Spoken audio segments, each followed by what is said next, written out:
for extra discussions on the prospects of global trade and more, let's talk to Zhang Xiaoyan, Professor of Finance and Associate Dean at PBC School of Finance, Tsinghua University. She's also a second-time Davos attendee. Thank you very much for your time and for joining us.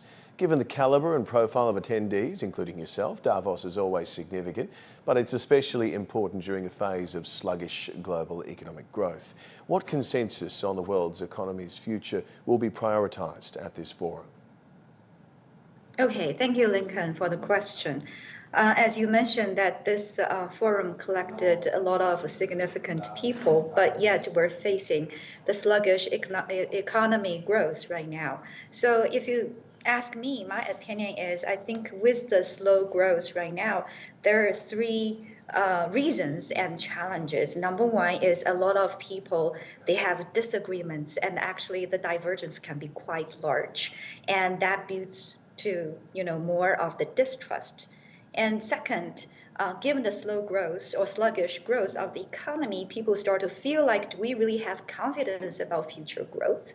And number three, and when we think about individual country, and then we sometimes worry about, we're so helpless in this global economy. So now if you think about those perspectives and think about the Davos meeting right now, with all those people, the scholars, the governor officers, and very important business people were getting together, I think that is a very effective solution to many, many problems. Number one, we get a chance and a platform to communicate with each other. We share our perspectives, and that is a very effective way of eliminating divergence, disagreement, and somehow helps to build the trust. The mutual trust is very important as one of the themes this year. And second, when we face all those challenges in the global economy, we want to put together the best minds to come up with, agreements, the solutions.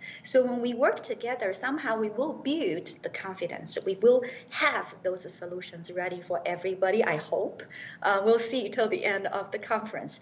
And finally, I mentioned that if it's only one country, it is really hard to change the whole thing, right? Now we have people from all over the world, and we build consensus, we build trust, and then we build multilateral relationships, and that is going to help the world move away from the sluggish economic growth, I hope. So I think this is a great time and great place for me to be, and I think it's going to be successful.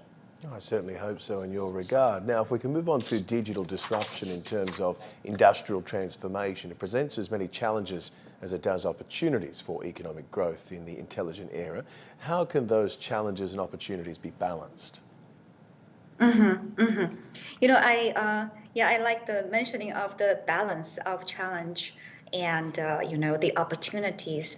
When I look at it, this because another theme of this year meeting is intelligence, right? First of all, when we have this new technology at the door, of course, we can think about, this is going to improve productivity, improving efficiency, helping the traditional industries to move on, to upgrade and help to build new industries. And, I came from Tsinghua University.